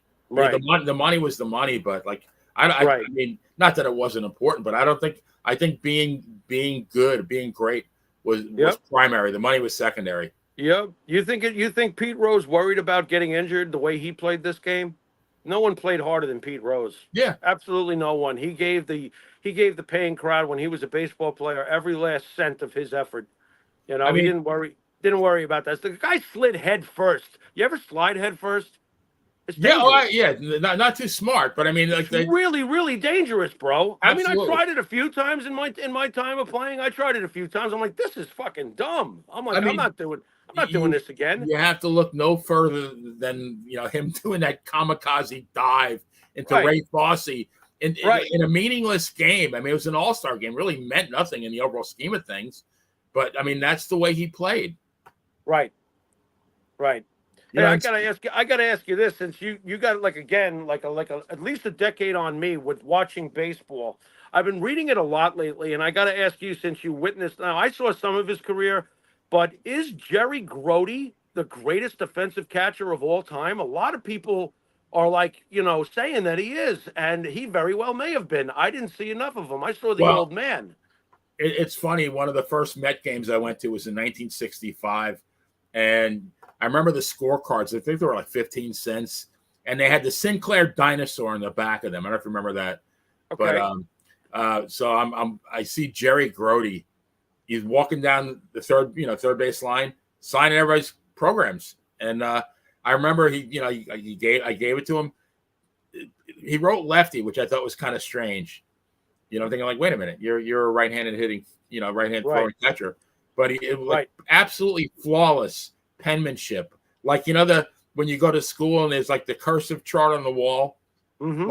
like that. I mean, Right, but Johnny Bench said, and again, I mean, I think of course Tom Seaver was a great pitcher and Kuzman, but I think he elevated those guys too. I mean, he handled that pitching staff. Johnny Bench said that if Jerry Grody was on the Reds, he would have been he meaning Bench would have been a third baseman. I don't think right. that. I mean, that says it all to me. Yeah. Yeah, it does. All right, that clears that up, because the best defensive catcher in my early years was a guy named Jim Sundberg, who played for the Rangers, Rangers, yeah, and he was considered an absolute stud. But I don't want to get too far off track, Benny. I want to swing back to the year 1951 and tell you a little story sure. about what happened the day my father cut out from work with his buddies to go see a game at the Polo Grounds featuring the New York Giants versus the Brooklyn Dodgers. Okay, this is the game, of course, where Bobby Thompson hits the shot heard round the world, Oh wow, and that the game, Giants damn. win the pennant. The Giants win the Giants win the pennant. The pennant, right? Giants win the pennant. Oh my God, this place is going mad, and the Giants win the pennant. So my father went that day. Obviously, he's from the Bronx, but at the place of work he was at, the guys decided to all cut out from work, play hooky, and go to the game. All right. So my father's rooting for the New York Giants, which makes sense because up until that point, he had seen the Dodgers in the World Series a couple of times against the Yankees. Being from the Bronx, he hated the Brooklyn Dodgers. The Giants, he almost didn't have too much of a feeling one way or the other on them, other than they were the enemy, but they're the Right. lesser of the two enemies, right? So he's rooting for the Giants, and the Giants win the game. They win the pennant, and they're leaving the ballpark, and my father's thrilled. He's like, this is great. We got the Giants and the Yankees in the World Series now. This is awesome. Everybody's happy, right? The next day, the newspaper. I can't believe this happened to my dad. This is hilarious. The newspaper, I wish I still had that paper. It may very well be in the attic at my mom's place. But the newspaper shows a shot of the crowd And you can clearly see my father with his Holy buddies. cow. So much for cutting out of work. They all got sandbagged. They all got sandbagged. I just, huh? I want to talk to you, you, and you. And they come inside and they're like, "What's up, boss?" And he's like, "How was the game?" Busted. Can you believe it? Of all the luck, there's thousands of people there that day. They happen to be in the snapshot showing the crowd leaving in glee. And right in the center, my father, my dopey father, not realizing, hey, this is a piece of history. Don't touch it. He took a magic marker and circled himself. He's like, so I Yeah. saw this article. I'm like, oh my God. Just But hilarious. I mean, if you're gonna get busted though, I mean, could you pick a better game to get busted on? Oh, he reflected on it with me, obviously, years later. He's like, it's the best thing I ever did. It was Well, it's I mean, that's worth one of every the most second. historic games in the history of baseball. Right, right, right. And it's oddly enough, being in the having a background in the autograph memorabilia field. It's interesting how Branca and Thompson became really good friends after that. You know how many times they've signed that piece together? A shot of Bobby's home run with Ralph on the mound and everything like Oh that. yeah, I can only It's imagine. just it's just funny how that stuff works out. At the time, it was probably Ralph's worst moment. You know what? Give credit to Ralph Branca too for being able to live with that moment. You know what I mean? There's been a Yeah, lot of guys in history. What about the poor fellow who gave up Pete Rose's, record-breaking hit? Shaw, Eric Eric Shaw. Show, yeah, from the He Padres. didn't fare too well being associated with that. You know what I'm saying? It affected his life, and later on, he lost his life. Obviously young, and it's just weird. But Branco was able to, get through that. Uh, he could have been remembered as a Bill Buckner almost. You know what I'm saying? Yeah, But he yeah, wasn't. You yeah. know, Another, geez, Buckner was a. I think he was a great ball player. Buckner was a great ball player. Buckner was borderline Hall of Fame ball player to begin with. Absolutely. Excellent ball player. Almost 3,000 hits for his career, multiple times an All-Star. Classy guy, obviously. I mean, look, if any good came out of the fact that the Yankees finally did lose to the Red Sox, because coming from a Yankee fan, what is there to be happy about? There was nothing happy about that implosion in 2004 and that the Red Sox went on to do what they did. But if anything good came out of that, it was getting Bill Buckner to come back to Fenway Park and raising a banner and the fans treating him well and Yeah, everybody forgiving him for a moment that, he needed was that. just a moment. I mean, Right. the shame of it is, though, that Jim Rice has no ring. Darrell Evans has no, I mean, Dwight Evans has no ring. Freddie was, Lynn doesn't, does he? excuse me? Freddie Lynn? I don't think does he have No, a ring? No. no, Freddie Lynn has no ring. I mean, there was some great players on that Red Sox team that, they get to be Rod Gilbert, Eddie Jacquemin, Jean Jean Rattel. Russell. Jean Rattel. They get to be those guys, unfortunately. Yeah. But at least Buckner, if anything out of it came good, from a Yankee fan's selfish perspective, it's that Bill Buckner at least, all was forgiven and he got his day. Yeah, that was a very nice gesture. So let's talk about a couple other guys we haven't mentioned, like Yeah, Phil Rizzuto, the Scooter, won the right, 1950 MVP, made the right. Hall of Fame. I Yep, mean, iconic career as a yep, Yankee broadcaster. sure, sure. Always left at the seventh inning. Make no mistake. Yeah, well, he would either leave in the seventh inning or if the thunder started earlier because he hated Okay. rain. Remember that? The thunder and the Oh yeah. lightning? And he would get scared and he would bolt for the bridge. And it was funny, too, when he'd bolt for that bridge because you wouldn't hear Rizzuto, so you knew he'd probably left. And then the broadcast would show the bridge. Remember that? And Yeah. then Bill White would be No like, White. well, I guess Phil's chugging down the bridge right now. It's pretty There was funny a game against, I think it was against the Angels. Yeah. And this was after Phil retired. And I forget who was the broadcaster. And he said, "Oh, we got a special guest. It's Phil Rizzuto." And, it sounded just like him. It was actually Billy Crystal. I believe it. Oh, my God. I mean, it's like, oh, holy cow. Like, I mean, believe he it. had it nailed. It's like, I know it sounds just a little bit off, but it does sound like Rizzuto. I mean, it's been a little bit. Maybe he's Right. gotten older, his voice changed, but yeah. Right. Well, look, Ted Williams said it best about Phil Rizzuto. There was a long wait for Phil Rizzuto, the player, to get into the Hall of Fame because that's who did get in the Hall of Fame, the player, not the announcer. Right. So So when the player finally got into the Hall of Fame, Ted Williams said it best. He said, if we had Phil Rizzuto as our shortstop, we would be the one with all the rings. And Yeah, that's Ted Williams. That's not somebody else talking. That's Ted Williams talking. right. So what does it tell you about how great and how crucial Phil Rizzuto was to those Yankee teams? Yeah. I mean, back then, a shortstop, that was their job. It was, Right. it was to, suck up ground balls. If anything they hit was a bonus. Right. And what gets lost too is that Phil's lifetime average, which was 273, I Not think. bad. Well, let me hammer that home. 273 lifetime for a shortstop during his time period is like 300 because most shortstops in those days and even in later days with like Mark Belanger, for example, great defensive shortstop, a 230 hitter. Maybe at A best, lot, right? a lot. Right. I'm being generous. I remember there was one season he hit 218, but he Uh, was great. He did Don his Don job Kessinger on the Cubs, same thing. year after, and that guy was a multi-time All-Star. The guy you just mentioned, Kissinger. Yeah. You know what I'm saying? So, but the numbers were modest for shortstops in those days, going all the way back to the 20s Yankees. Who was the shortstop? Koenig, Mark Koenig. Mark Koenig, yeah, He was Koenig. a light hitting guy. Light hitting guy. Shortstops were supposed to just play their position defensively. You had to be very good. You really did. You had to be a really good defensive shortstop. They didn't care if you hit. You hit right before the pitcher. You were usually a smaller guy that hit right before the pitcher at the bottom of the lineup. Yeah. Rizzuto, that was Rizzuto's job, but he was not a 230 hitter. He was a 273 career hitter who usually hit higher than that. Most of his peak years, he's got better than a That 273 batting MVP average. season, I forgot what he hit. It was well over It was 300. phenomenal. Yeah. Phil Rizzuto was a phenomenal shortstop. He was the best of his time. Right. Only Pee Wee compared to him. Basically, there was no comparison. It's funny. You gotta throw a shout out to Wes Westrom. Poor Wes Westrom. We were talking about catchers earlier. Oh yeah, another one happened. Number 3 Yeah. behind Campy and Yogi. Poor Yeah. him. Yeah. It's just Very, very but good catcher though. yes, a very good catcher. Look, And we won a championship in '96 with Joe Girardi. Look, you can win the 27 Yankees had two catchers.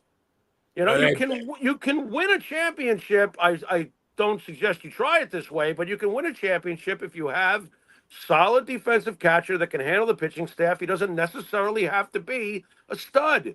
Joe Girardi wasn't a stud, but Joe Girardi was a baseball player who was excellent with the pitchers.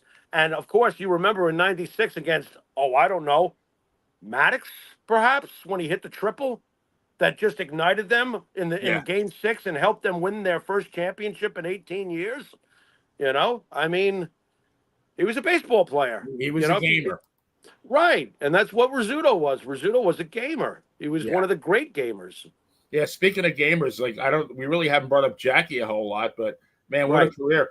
1947 Rookie of the Year, 49 MVP, batting champion. Right. And I didn't realize, I knew his average was over 300. His lifetime batting average was 311.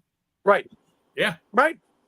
He was a great ball player. I told you, he was the perfect ball player to break the color barrier because of the type, not just the person, the type of player he was.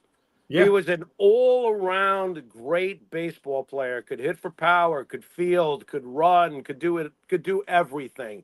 And he didn't have a bad. That's where his personality comes in. He wasn't temperamental or moody or swung off the hook or whatever the hell. The guy was the perfect person and player to break the color barrier. And Larry Doby again doesn't, and Monty Irvin. These were all the right guys, the right kinds of people. They didn't come in trying to assert themselves through arrogance. They knew what they were up against, and they came in cautiously classful. They were very classful. They knew that they had to be a certain way if they were going to win over a lot of racism and bullshit. And they did. They were the perfect ones to do this. All three of them. They really were. Kind of funny, but the Yankees were the last out of the 3 New York teams to. Yankees didn't want it. Yeah. That's a fact. The Yankees did not want to do it, And there is no defense for that. The only defense I can say in their defense, and it's not even defending them, it's just probably how they were looking at it. They finally let Ellie come in, Elston Howard come in, but they didn't do it till years after. Was it 55? You said 55, yes. right. So they waited, and there was a reason why they held their ground. And of course, some of it had to be fucking biasness. It had to be. I'm not going to be ignorant here. There had to be some real racial idiots, holding it back, one way or the other. I'm assuming, but on a business level, they were doing nothing but winning every year. Why Right. would they change? Why would they change Why anything? fix something that's Why would they not change broken? Yeah. anything? And that's probably what they were thinking to themselves. I'll tell you what might have changed their minds. And when you think about it, it's possible. I'm only speculating, but it makes for fantastic what if conversation. Let's just say it's 54, the World Series, and the Yankees are not there, and Yankee ownership is watching the World Series, and they see Willie Mays make that catch. And they know what kind of hitter Willie Mays is, too. And they see that catch and they see that play, and then they go, somebody in the room must have, if they're watching it together on a television set, somebody must have been like, all right, do you think we've waited long enough? I want a guy like Willie Mays. You know what I'm saying? Yeah. We gotta stop this now. We gotta stop this now. We gotta stop this right now. It's enough. Let's get with the times. I'll tell you what, it could have very well been that play. Because if I'm a Yankee executive and I've been arguing with the upper brass to bring in people of so-called color, like we're transparent with our skin tone or something like that. I never understood that term anyway.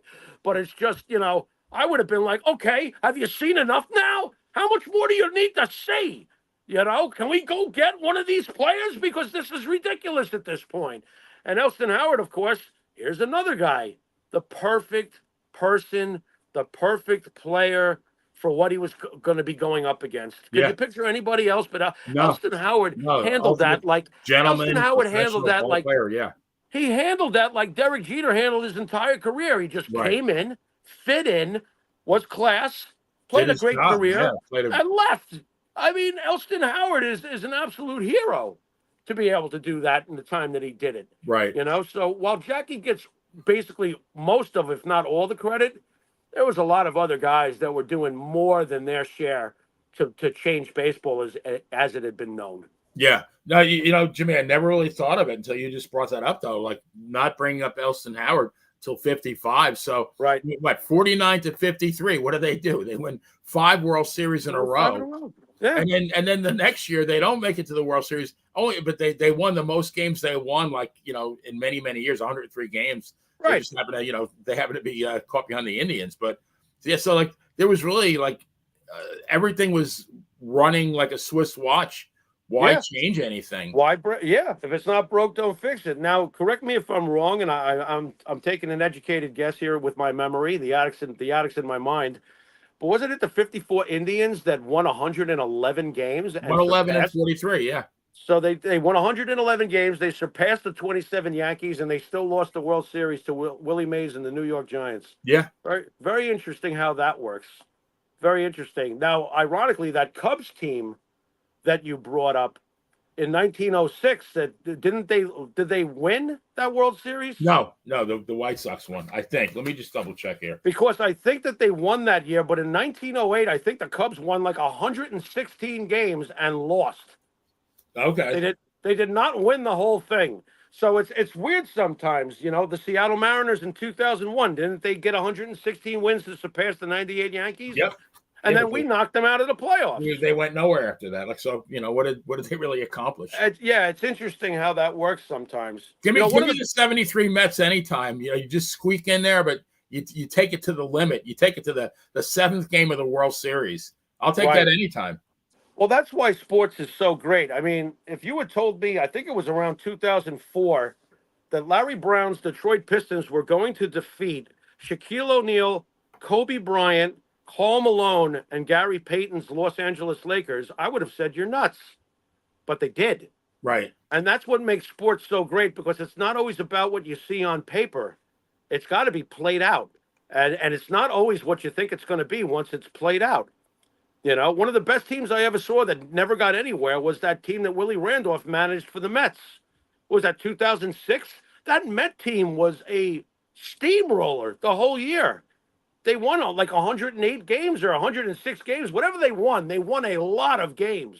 And they were trashing everybody. And then Beltran looked at that curveball from, what was it, Wainwright or whatever it was, Yeah, I you know, mean and the season was that over. expression that's why they play the games. That's why they play No the matter games. what how good a team looks on paper, you still got to play Yeah, the games, and you got to win that's the right. games. You got to Right. win the games that count. Yeah, you do. So I got a thing called factoids. Oh, and then one other thing as far as the managers, of course, we talked about Casey. The Giants manager was Leo DeRocher. Amazing. Yeah, Amazing. and unfortunately, more known for his his role as the manager of the Cubs in '69 when they had Right. this epic collapse Right. in the Right. Mets. But I mean, he was a Yeah, but what are you forgetting though? The most important factoid. Here's a factoid for you. Uh, what was the greatest thing DeRocher ever did in his baseball career? Now, this is partially a joke, he but was I have to mention it. He managed the greatest hitter that never played in the major leagues. He managed Herman Munster on an episode of the oh Munsters. right Do you remember that? yes. They asked Herman to come down and hit a few balls, and he hit one into like the next state, and they were like, "Oh, we got to put a uniform on this guy." Oh, oh, oh. When he hit the ground ball, the guy had a hole in his glove. The ball went underground. You can see the Underground. trajectory of the. Oh my God! That He was the said, greatest. I guess that it would cost him like $80,000 to fix the field. But what does that? Well, what does that tell you though about Leo DeRocher, the name? Oh He no, was on the Munsters. guy I was an mean, icon. I mean, of course he was. He now was here's a a good trivia legend. question: Who was the football guy in that episode? Oh, in the same episode? Yes, at the Oh end, my God! Herman kicked the football and hit the guy in the head. It was Crazy Legs Hirsch. Crazy Legs Hirsch. I never Yeah. would have gotten that. I would have been sitting here all night. But Okay, didn't Leo room with Babe Ruth? probably. Leo I think goes way back. I room with Babe Ruth's suitcase. I think is what he actually said, because Babe was never there. Babe was out painting the town, having his hot dogs and women and whatever else came his way. Right. I mean, Right. there's a guy who like had nothing as a kid, comes to the major leagues. Yeah. Now he's got like more money than God. Right. And he's got, I mean, he whatever he wanted, women. I mean, Right. he could have Right. anything he wanted at any time. Right. And I'll tell you what. To his credit, though, he walked to his own beat. It used to infuriate the Yankees that he would put together teams and play the Negro leagues in the offseason. Right. But he did it. He never forgot. He never forgot where he came from. He never forgot that he came from a very modest means. He wanted to be a catcher. I don't know if you know the story behind that. No, I did not know that. Babe Ruth started as a catcher. He wanted to be a catcher, and the priests at his school begged him. They were like, "Babe, you can't be a left-handed catcher. You can't be a left-handed catcher. It's not going to work for you. You got to think about switching your position." So he was like, "All right, I'll pitch." And that's how we got Babe Ruth, the pitcher. And eventually the Red Sox figured out he could hit. It's funny, though, too. This gets lost. The Red Sox didn't know he could hit. He hit 29 home runs for them, didn't he? Yes. I mean, that was an ungodly number. They knew what they had. That was a new record, I believe. Yeah. They knew what they had. They still needed the money for No Nanette, that play that the owner wanted to fund. Harry Frazier, was that his name? Yeah. That's why they did it. They sold him because the guy wanted money for a play. Talk about having your priorities all sorts of fucked up. That's a big whoops. That really is. That's a huge whoops.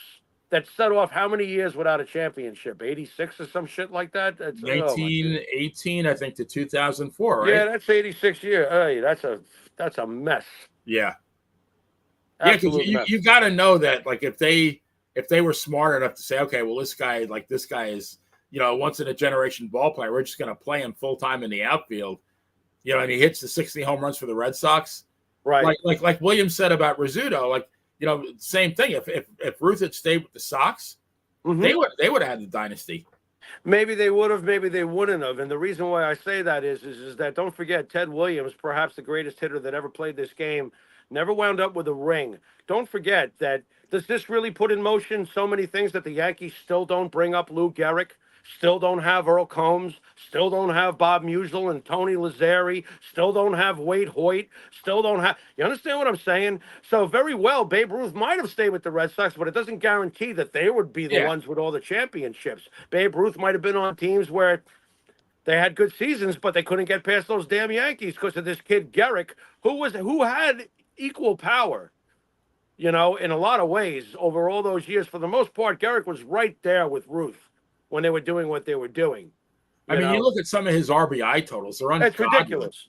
It's ridiculous. Well, 175 RBIs for a Yeah, season. What the yeah, hell's like going on here? 46, 47 homers, 175 ribbies, like a It was 373 batting average. You know what that yeah. would buy you now? Like, No, no, because they don't make ball players like that anymore. And it's not because we've changed so much as a species that ball players are so much better today. That's horseshit.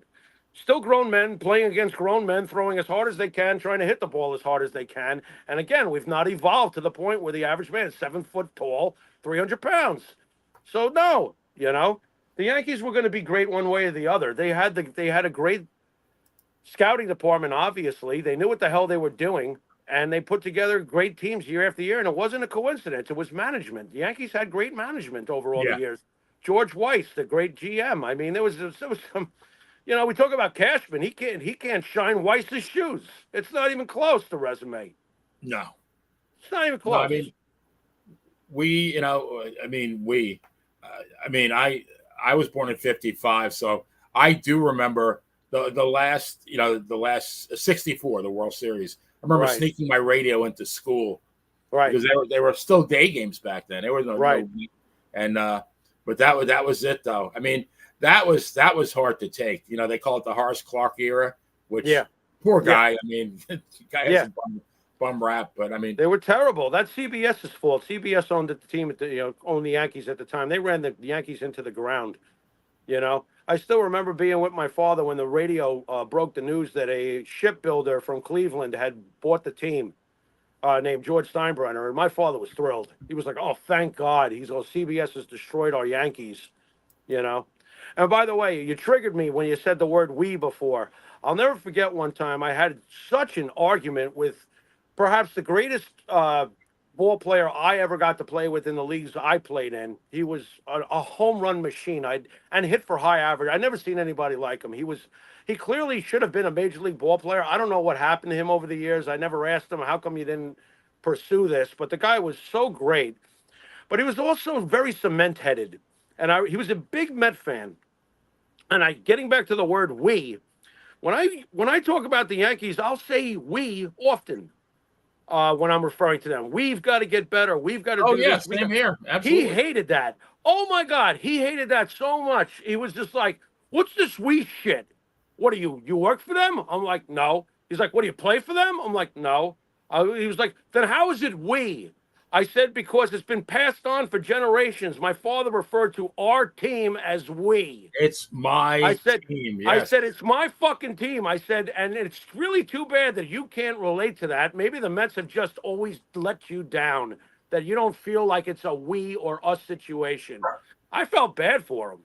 He never got it either. He never figured it out. I remember one point he was like, "Jeter sucks compared to A-Rod. A-Rod's the best shortstop in the business." I said, "I'd rather have Jeter at shortstop." 2 years later, I'm still playing with this guy, and A-Rod has joined the team to play third base to get the fuck out of the way for Derek Jeter. I walked up to him like, "Well, what say you now?" right. You know? And he was just like, "It ain't gonna work. It ain't gonna work." Yeah, it did work. We got a It kind championship of out of it. worked. Yeah, it very much so worked. Yeah. Very much so.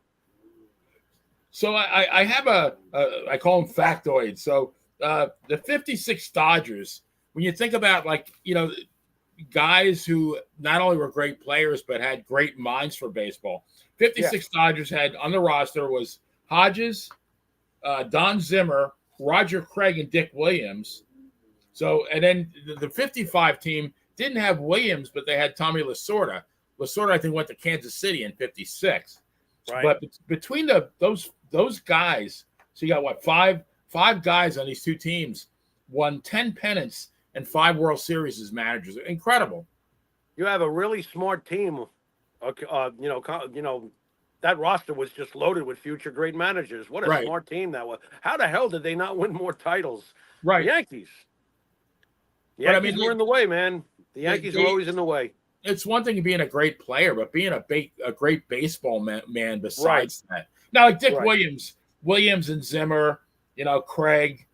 Yeah, I mean they were journeymen, right? And well, Dick Dick Lasorda. Dick Dick Williams. Dick Williams was the manager of the championship No. Oakland. I'm saying, but they as ball players, Oh they were. no, you're Yeah. no correct. That is true. And That is Lasorda, true. I don't think ever won a game in the major leagues. I think Thought he it was was 0 terrible. 4. Yeah, It was terrible. horrible left-handed pitcher, but man, managed Yeah. the Dodgers for 20 years, I think. Yeah, he was a great manager. I couldn't stand him, but I knew he was great. Yeah. What about Walter Alston? You haven't mentioned him. Like, where does he Yeah, come in? Alston took the team over in '54, right? Right. Won the one and only World Series With for the Dodgers, For the Dodgers, right? and managed until '76. That's amazing, though. I think Lasorda managed to '96. So Right. from 1954 to 1996, what, Yeah. 43 seasons? Two Yeah. managers. That's Two amazing. managers. That's That's like very. the Pittsburgh Steelers, right? I was just going to say that. That's You very get like Pittsburgh Chuck Steelers. Noll, Bill Cowher, and Mike Tomlin. Like that's what 60-something years. And you wonder why that franchise is so successful. There's not really much to wonder. They Yeah. stick to their philosophies and they find a leader and they keep them in place. Yeah, I mean, and when you think about what Walter Alston did, by the way, I have a pet peeve because I don't think people give Alston enough credit. I don't understand why he's not more revered.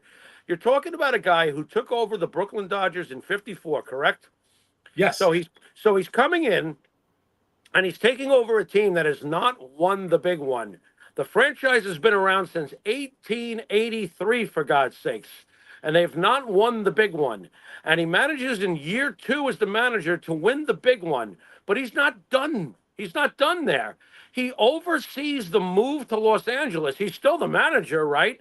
So you're pulling the beloved Brooklyn Dodgers out of the city after being there for over 75 years and finally getting a championship. He is able to guide them smoothly onto another coast, and Los Angeles winds up. The Brooklyn fans must have been like, "Are you serious?" They won right away, almost, didn't they? They won the next year, '59. Yeah, and then they beat won the White again in the Sox. '60s, right? Right. They I won in mean- '63 Right? against the Yankees. They swept the Yankees. They won Okay, '65. okay. Yeah. I mean, oh my God! He is so underrated as a manager. He's greater than Lasorda. I don't want to hear it. No. I don't know Lasorda's stats, but Alston won 7 pennants in 4 series. Oh, Lasorda Right. won 4 pennants in 2 series. So yeah, Right. Alston was way better. Austin's greater. I mean, and you never hear about him. And it's funny too because I recently were doing live sports card auctions, and I was like, all I had to do was like sell Alston the way I just spoke about him, and the card moved. But I noticed that if I didn't tell a story about him and like hammer home to the audience, do you have any idea who you're looking at here? This is the 1956 Bowman Walter. Someone's got to want this. And then I would read the resume, and boom, the card was sold. But it's like you gotta push. I haven't heard one call for Rillo in all of this, by the way. Yeah, the Reading Rifle, man, what a ball player. How about the very undersung Junior Gilliam? Yeah, How about that? Utility player. Yep. Yeah, he came Good up player. in the '50s, right? I think he was switch hitter, right? Primarily second base, but he played everywhere. It was a good player, man. The New York fans must have been so lucky, because to me, the era we've spent this last hour talking about is the greatest of all. I would have loved to have been around to see that. Of course, I'd be probably pushing up daisies now, but I mean, what a time period to have all 3 teams within spitting distance of each other, just loaded with Hall of Famers. It had to be the most special time period ever. Now, I got to make a confession, Benny. If I had been around back in those days, now I understand it's where you live that usually would determine who you rooted for. Right. Yes. But let's say I'm living on Long Island like I did growing up, right? I'm not. I'm not. I'm in the suburbs of Long Island. I'm in Suffolk County. I'm not in Nassau, so I'm not even that close to the Queens borderline or anything. I gotta be honest. I've always had this thing about where you play and your seniority. All right, that has factored into how I root for my teams. So to be honest, I might have wound up being a New York Giant fan, which is very strange. I'm grateful that it worked out this way, and I was born when I was born, and my father was from the Bronx, and he made me a Yankee fan. That's all freaking awesome. Thank God he did. But if it had been me as an 18-year-old in 1950, and I'm living on Long Island, and it might have very well been the Giants because the Giants played in Manhattan. Being from where we're from, I consider Manhattan the mothership of boroughs. I'm sure you probably would too. It's Yeah, absolutely. Manhattan. It's Manhattan. So they played in Manhattan. They were the oldest team. The Dodgers were from the same year, but New York, what's in the name? Everything. New York Giants baseball team. New York, Manhattan. I don't think I would have picked the Brooklyn Dodgers, is what I'm saying. And I don't think I probably would have not picked the New York Yankees. I probably would have picked the New York Giants on location alone, Yeah. seniority, which is weird. To this day, I have a fondness for the Giants, even though they're in San Francisco. I like their logo. I liked it when it was the black and orange in New York. I like it with the SF in San Francisco. I like their colors. I've always felt that they were a really good team. I was thrilled when the San Francisco Giants won those three championships in what, like a 6-year period, 2010, 12, and 14, or so. When they did that, they won the World Series like every other year, three titles in the 2010s. I was happy for the Giant fan base. I was never much of a Barry Bonds fan, I'll admit that, but I still wanted the Giants to win when they played the Anaheim Angels that year in 2002. So I do have a fondness for the Giants, and I actually still do have a fondness for the Brooklyn Dodgers. I can't Right. stand the Los Angeles Dodgers. I hate, but there is a fondness for the Brooklyn Dodgers. My mother was from Brooklyn. My I grandparents. I was used born, to go yeah, to. born same here. Yeah. So you know what? Maybe would you have been a Brooklyn Dodger fan? Probably. Yeah. I Well, mean, there you even go. even like growing up on Long Island, yeah, I mean, my parents were, both my parents born in Brooklyn, all my aunts and uncles. I was born in Right. Brooklyn. Yeah, very well Right. could have been. Right. That's interesting, right? How that plays out. I might have been a New York Giant fan. You might have been a Brooklyn Dodger fan, and we both would have hated the Yankees. Yeah. That's weird. Well, my friend, I think it's time to wrap it up. Especially All because right. Mike is saying, "Come on, dude, let's call it." So I guess that's That means call it. You're that means supposed to call let it. them know when we're at the top of the hour, 5 minutes before. Yep. So I went on a little bit, and I will never apologize for talking about baseball because it's baseball and wrestling and Latvian hookers are my three loves Right. in life. So, This guy. Oh my wait, God. I don't know about that third one, but okay. well, I don't know. We'll see. But yeah, Jimmy, thank you so much, and thank you to everybody out there who hung with us. I think so. The usual suspects are still out there. You got the Loose, you got the Bill, Jason.